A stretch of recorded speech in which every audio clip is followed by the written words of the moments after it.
Hi, I'm Emily Bufford of emilybufford.com. I'm going to show you the second part of how I make spun art extensions.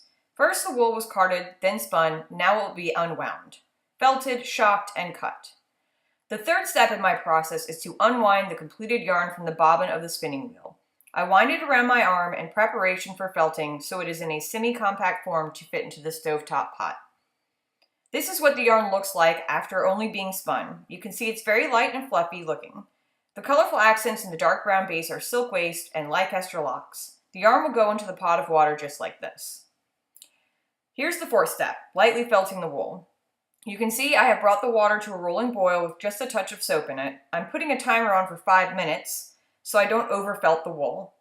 I stir and push on the wool yarn because friction, heat, and soap are what help the fibers bind into each other.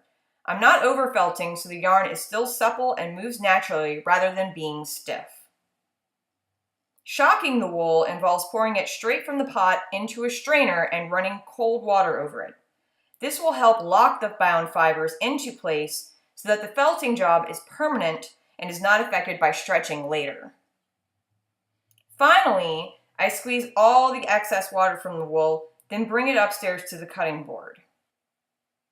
Each piece is measured and cut with scissors. You can see these are double-ended extensions, meaning they fold at the middle and have 2 ends.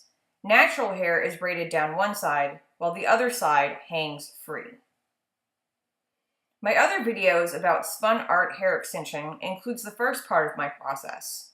That video is on the left. The next video in the series is on the right. It is a large view of how to install these double-ended spun art hair extensions into natural hair. Thank you for watching. See you next time.